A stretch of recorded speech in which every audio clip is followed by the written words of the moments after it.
ಮಗ ತಮ್ಮ ಅನುಮತಿ ಇಲ್ಲದೆ ಬೈಕ್ ತೆಗೆದುಕೊಂಡು ಹೋಗಿರೋದು ತಿಳಿದ ತಂದೆ ಆನಂದ್ಗೆ ಕೋಪ ಬಂದಿದೆ. ಯಾಕೆ ಹೇಳ್ದೆ ಬೈಕ್ ಅನ್ನ ತೆಗೆದುಕೊಂಡು ಹೋಗಿದ್ದೆ ಎಂದು ಅವರು ಮಗನನ್ನ ಪ್ರಶ್ನೆ ಮಾಡಿದ್ದಾರೆ. ಮಾತಿನಿಂದ ಶುರುವಾದ ವಿಚಾರ ನಿಧಾನವಾಗಿ ದೊಡ್ಡ ಗಲಾಟೆಗೆ ತಿರುಗಿದ್ದು ತಂದೆ ಮಗ ಇಬ್ಬರ ಮಧ್ಯೆ ಜೋರು ಜಗಳ ಉಂಟಾಗಿದೆ. ಇದರಿಂದ ತಂದೆ ಮಾಡಿದ್ದೇನು ಗೊತ್ತಾ? ಈ ಸ್ಟೋರಿ ನೋಡಿ.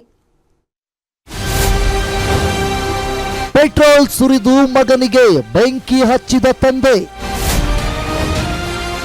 ಬೈಕ್ ತೆಗೆದುಕೊಂಡು ಹೋಗಿದ್ದೇ ತಪ್ಪಾಯ್ತಾ?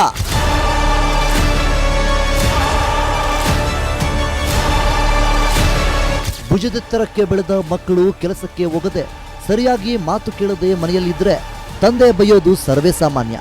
ಆದರೆ ಜಗಳ ವಿಕೋಪಕ್ಕೆ ಹೋದ್ರೆ ಏನೆಲ್ಲ ಆಗಬಹುದು ಎಂಬುದಕ್ಕೆ ಈ ಸ್ಟೋರಿನೇ ನಿದರ್ಶನ.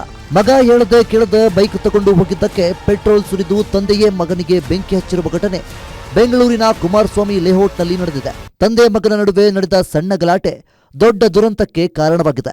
ಹೇಳದೆ ಕೇಳದೆ ಬೈಕ್ ತೆಗೆದುಕೊಂಡು ಹೋಗಿದ್ದಕ್ಕೆ ಕೋಪಗೊಂಡ ತಂದೆ ಬಾಟಲ್ನಲ್ಲಿದ್ದ ಪೆಟ್ರೋಲ್ ಸುರಿದು ಮಗನಿಗೆ ಬೆಂಕಿ ಹಚ್ಚಿದ ಘಟನೆ ಸ್ಥಳೀಯರನ್ನು ಬೆಚ್ಚಿ ಬೀಳಿಸಿದೆ. ಜಗಳ ಮಾಡೋ ಟೈಮಲ್ಲಿ ವಾಟರ್ ಕ್ಯಾನಲ್ಲಿ ಪೆಟ್ರೋಲ್ ಮಡಗಿದ್ರು. ಆ ಗಾಡಿಯಿಂದ ಎತ್ತಿ ಅಲ್ಲಿ ಮಡಗಿದ್ರಂತೆ.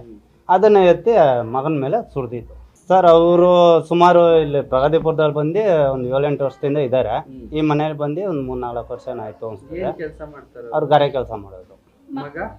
ಮಗ ಬಂದು ಟೈಲಿಸ್ ಕಂಪ್ನಿಗೆ ಕೆಲಸಕ್ಕೆ ನಾವೇ ಆಸ್ಪತ್ರೆಗೆ ಹೆಂಗಿದ್ದಾರೆ? ಎಷ್ಟು ಸುಟ್ಟೋಗಿದೆ? ಫುಲ್ ಒಂದು 70% ಸುಟ್ಟೋಗಿದೆ. ಇನ್ನು ಈ ಕ್ಷುಲ್ಲಕ ಘಟನೆಯಿಂದಾದ ಅನಾಹುತದಿಂದ ತಂದೆ ಮಗ ಇಬ್ಬರಿಗೂ ಗಾಯಗಳಾಗಿವೆ. ಇಬ್ಬರನ್ನು ವಿಕ್ಟೋರಿಯಾ ಆಸ್ಪತ್ರೆಗೆ ದಾಖಲು ಮಾಡಲಾಗಿದ್ದು ಚಿಕಿತ್ಸೆ ನೀಡಲಾಗುತ್ತಿದೆ. ತಂದೆ ಆನಂದ್ ಗಾರೆ ಕೆಲಸ ಮಾಡಿಕೊಂಡು ಜೀವನ ಸಾಗಿಸುತ್ತಿದ್ದ. ಮಗ ಮನೆ ಟೈಲ್ಸ್ ಕೆಲಸ ಮಾಡಿಕೊಂಡಿದ್ದನು. ಆದರೆ ಆಗಾಗ ತಂದೆ ಮಗನ ನಡುವೆ ಜಗಳ ನಡೆಯುತ್ತಲೇ ಇತ್ತು. ಆದರೆ ಮೇ 1ರಂದು ರಜೆ ಇರುವುದರಿಂದ ಮಲ್ಲಿಕಾರ್ಜುನ್ ಅಪ್ಪನ ಬೈಕ್ ಅನ್ನು ಹೇಳದೆ ಕೇಳದೆ ತೆಗೆದುಕೊಂಡು ಹೊರಗೆ ಹೋದ. ಸಂಜೆ ಬೈಕ್ ತೆಗೆದುಕೊಂಡು ಹೋಗಿ ರಾತ್ರಿ ಮನೆಗೆ ವಾಪಸ್ ಬಂದಿದ್ದಾನೆ. ಈ ವೇಳೆ ಇಬ್ಬರಿಗೂ ಜಗಳ ನಡೆದಿದೆ. ಜಗಳ ಅತಿರೇಕಕ್ಕೆ ಹೋಗಿ ಕೊನೆಗೆ ಬೆಂಕಿ ಹಚ್ಚುವ ಹಂತಕ್ಕೆ ಬಂದಿದೆ.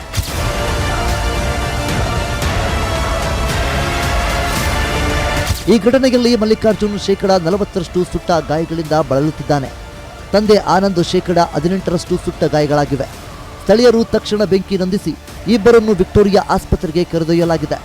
ಪ್ರಸ್ತುತ ತಂದೆ ಮಗ ಇಬ್ಬರು ವಿಕ್ಟೋರಿಯಾ ಆಸ್ಪತ್ರೆಯ ಬರ್ನಿಂಗ್ ವಾರ್ಡ್ನಲ್ಲಿ ಚಿಕಿತ್ಸೆ ಪಡೆಯುತ್ತಿದ್ದಾರೆ.